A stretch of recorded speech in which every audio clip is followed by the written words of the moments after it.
Karena kan biaya pemakaman itu nggak murah gitu. BPJS Ketenagakerjaan punya program yang namanya jaminan kematian. Ada 4 program di dalamnya, yaitu Hai teman-teman, jangan lupa subscribe, like, comment, and share.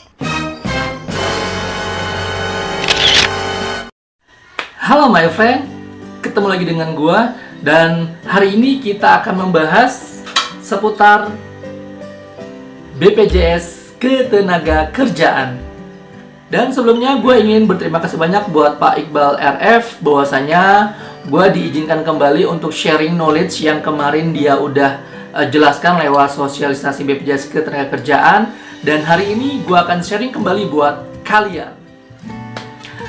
Dan di sini gue akan menanyakan kepada kalian, kalian udah tahu belum? Ternyata BPJS Ketenagakerjaan bukan hanya program JHT.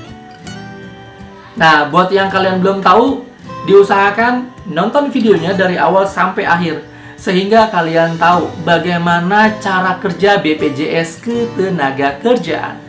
Dan buat kalian yang memang sudah mendapatkan kartu BPJS Ketenagakerjaan, kalau memang kalian belum pernah ikut sosialisasinya, ini waktu yang tepat kalian nonton video ini. Oke, yang pertama gue mau menanyakan kepada kalian, apakah kalian tahu tentang BPJS Ketenagakerjaan? Atau buat kalian yang belum tahu, dulunya BPJS Ketenagakerjaan adalah Jamsostek. Nah, sekarang Jamsostek ini punya turunan, yaitu BPJS Ketenagakerjaan. Karena JKN ini adalah Jaminan Kesehatan Nasional yang dipecah menjadi 2. Yang pertama BPJS Kesehatan, yang kedua adalah BPJS Ketenagakerjaan. Nah, untuk BPJS Kesehatan, sebelumnya saya udah ulas, mungkin kalian bisa scroll videonya ke bawah, yaitu bagaimana cara kerja untuk BPJS Kesehatan.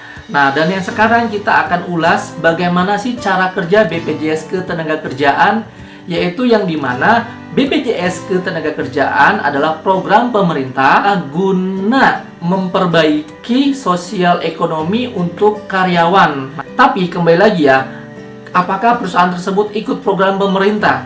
Nah, itu ketika kalian nanti, kalau misalkan interview atau bakal calon di perusahaan yang baru, kalian wajib tuh tanyain ya, apakah kalian mendapatkan haknya sebagai karyawan, yaitu punya Vaskes Kesehatan atau BPJS Kesehatan, lalu apakah mendapatkan BPJS Ketenagakerjaan yang dimana ada 4 program di dalamnya, yaitu jaminan kecelakaan, jaminan kematian, jaminan hari tua, dan jaminan pensiun. Karena apa? Sesuai PP nomor 44 tahun 2015, nah, BPJS itu ternyata sudah ada updatean. Gini dia nih. Ini yang penting. Jadi, kalau kalian sudah mengerti cara kerja BPJS Ketenagakerjaan, apalagi kalian mengerti 4 program yang ada di dalamnya, itu menjadi manfaat ketika terjadi sesuatu yang kita nggak inginkan. Oke, yang pertama. Yang pertama ini adalah jaminan kecelakaan. Jadi begini penjelasannya. Yang dimaksud jaminan kecelakaan adalah ketika kita sebagai karyawan pulang nih, jebret, amit-amit ya, mengalami kecelakaan di jalan misalkan. Nah, hal yang pertama kita lakukan adalah kita wajib punya 2 saksi untuk bikin surat pernyataan. Oke? Yang kedua, kita juga wajib punya 1 surat pernyataan dari pihak kepolisian, yang dimana itu diserahkan ke pihak HRD. Itu yang pertama. Terus ini program yang kedua.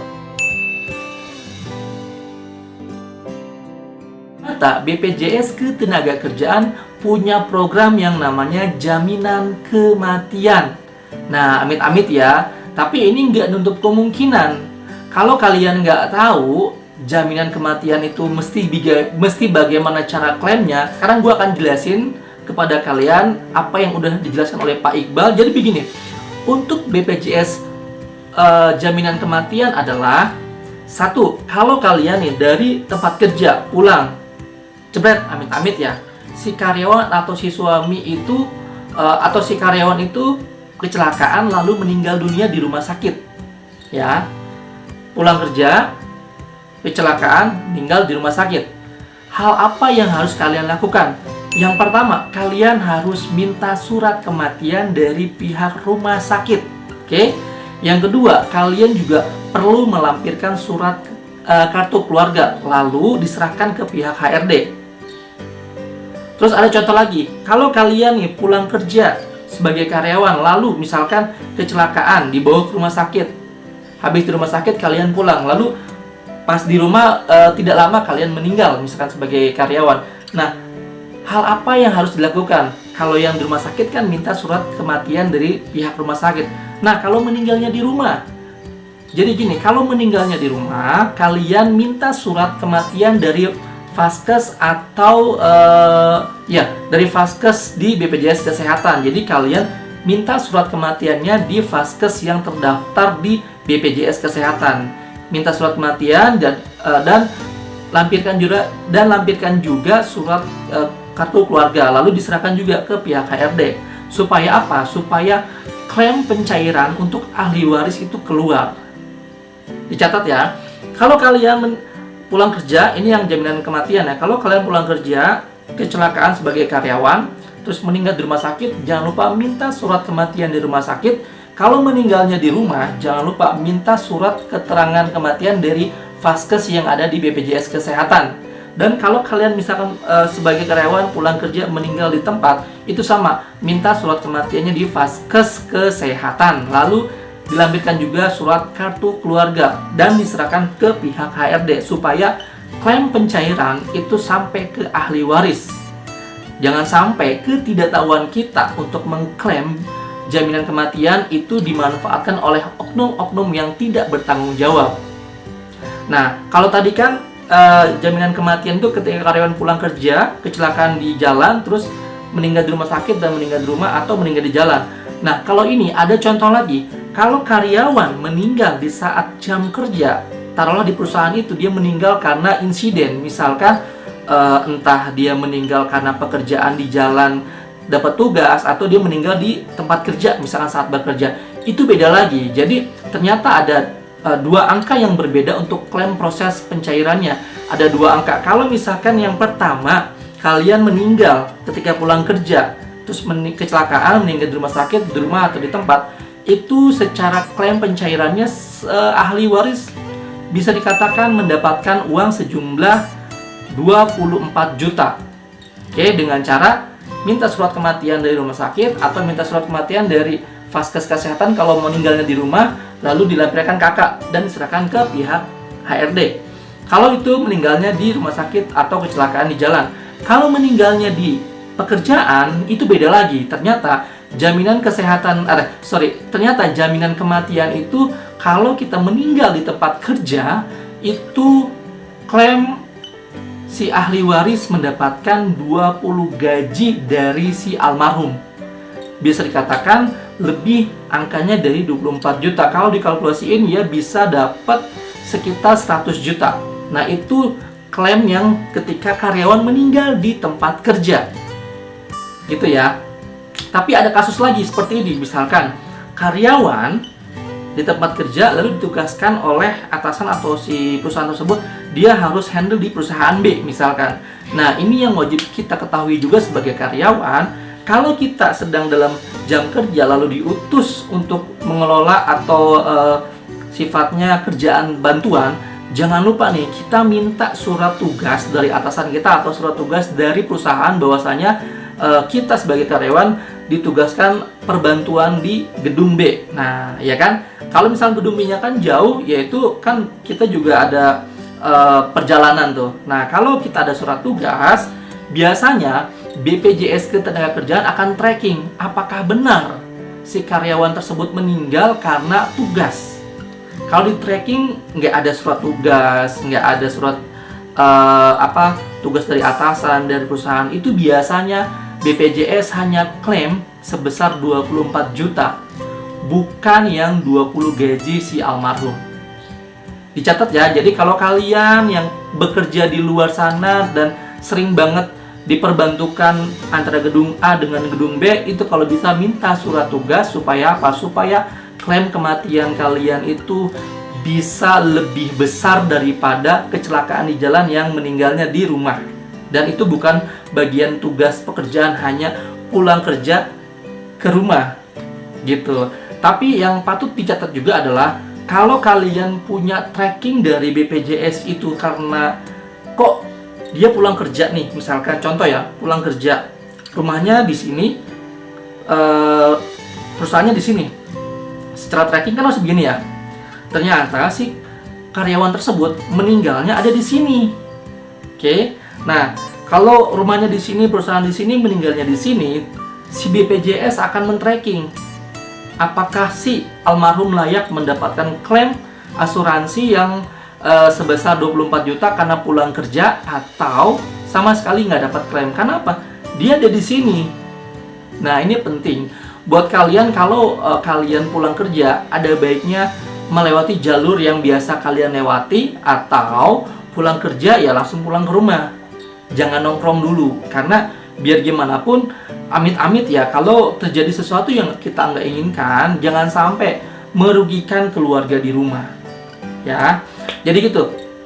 Tapi kalau kalian dapat surat tugas, misalkan nih, udah pulang jam kerja, tiba-tiba bos nyuruh lembur untuk handle gedung B, gedung B-nya di sini, nggak di sini kan? Berarti kan setelah tracking nanti si BPJS Ketenagakerjaan itu akan men-tracking. Loh, kok beda jalur? Oh, ternyata dia itu perbantuan di gedung B, dan ternyata surat tugasnya itu dari atasan ada, dipegang dan dicatat gitu. Jadi itu penting buat PR kita semua, bahwasanya kalau kalian mendapatkan tugas untuk handle di perusahaan B, C, di perusahaan yang sama, ada baiknya kalian minta surat tugas dari atasan atau dari perusahaan. Ya, jangan sampai jong semuanya, udah meninggal, yang ditinggalkan juga kerepotan, karena kan biaya pemakaman itu nggak murah gitu. Jadi dicatat buat kita semua bahwasanya kita ya harus harus mengikuti proses-proses atau SOP yang udah ada, yang barusan saya jelaskan juga harusnya kita sama-sama aware lah ya. Gitu. Dan saya berikan contoh satu lagi adalah kalau kalian yang anak kosan atau anak kontrakan yang sifatnya misalkan kerja di Jakarta, rumahnya ada di Serang, di Banten, itu kalian wajib melapor ke RT setempat. Kalau kalian ngekos ya, kan biasanya kalau jauh itu rata-rata karyawan ngekos karena biar nggak capek bolak-baliknya. Nah, mungkin ada kebiasaan di antara kita yang nggak melapor kita ke pihak RT. Nah, ini juga penting. Jadi kalau kita melapor ke pihak RT itu secara domisili, terus secara nama, kerja di mana itu RT tahu. Jadi ada berkaitan dengan BPJS Ketenagakerjaan. Jadi BPJS Ketenagakerjaan akan men-tracking kembali. Kok domisilinya, KTP-nya di sini rumahnya, perusahaannya di sini, tapi kenapa kecelakaannya di sini, gitu kan? Bisa jadi kalau yang di sini bisa jadi dia kosannya di sini atau kontrakannya di sini. Nah, BPJS akan tracking tuh. Loh, kok nggak sama ya jalurnya ya? Tapi ketika dia di sini, si BPJS Ketenagakerjaannya akan tanya kepada RT setempat, ini tuh siapa? Oh, si A, rumahnya di sini, kerja di sini. Nah, secara tracking itu bisa diklaim pencairannya. Ya, ingat ya. Jadi buat kalian juga yang anak kosan atau anak kontrakan di tempat kerjaan kalian masing-masing, usahakan kalian melapor ke RT setempat. Oke, kita lanjut ke pembahasan jaminan hari tua. JHT ini sejatinya adalah jaminan hari tua, berarti kan untuk masa tua. Tapi kan di antara kita banyak, khususnya saya pribadi juga pernah mencairkan BPJS Jam Sostek waktu itu karena ya kebutuhan. Ya, kita nggak tahu kebutuhan orang, meskipun memang programnya adalah jaminan hari tua. Nah, ternyata saldo JHT itu kalau kita sebagai karyawan keluar, terus saldonya nggak kita ambil, itu nggak akan berkurang. Bahkan secara siklus itu akan naik setiap tahunnya. Gitu. Jadi untuk JHT ini kalau kalian mau ambil, monggo. Nggak ambil juga itu ya monggo. Tergantung kebutuhan masing-masing. Terus kita lanjut. Yang BPJS, kita lanjut ke poin nomor terakhir, yaitu jaminan pensiun. Jaminan pensiun ini bisa dikatakan nggak semua perusahaan menerapkan jaminan pensiun. Karena banyak di antara kita, rata-rata karyawan yang udah lama itu biasanya kalau dia nggak kena office politik, ya dia akan keluar sendiri. Jadi nggak ada tuh program pensiun yang ditawarkan oleh pihak HRD.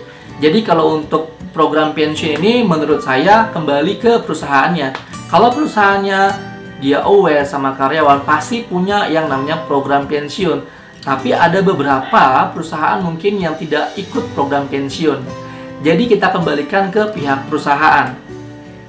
Begitu friend. Jadi untuk BPJS Ketenagakerjaan ada 4 program yang dimana tadi udah kita sama-sama ada 4 program yang udah gue jelasin. Harusnya kita udah mulai aware terhadap hak kita. Jadi kita biar tahu, biar nggak dibodohi oleh oknum-oknum yang tidak bertanggung jawab. Dan buat kalian juga yang memang pengen tahu lebih lanjut, kalian bisa download yang namanya JMO. Di situ kalian tinggal masukin email sama password kalian. Yang dimana kalau memang sebelumnya sudah punya dan sudah pencairan, itu masih bisa dipakai email sama passwordnya. Kalian harus di-save tuh emailnya apa, passwordnya apa. Jadi mulai sekarang harus aware juga. Supaya apa ya? Supaya dampak yang kita dapatkan ketika terjadi sesuatu yang nggak kita inginkan, itu ahli waris tidak merasa terbebani. Buat kalian yang belum like, subscribe, komentarnya dilempar yang positif, yang membangun.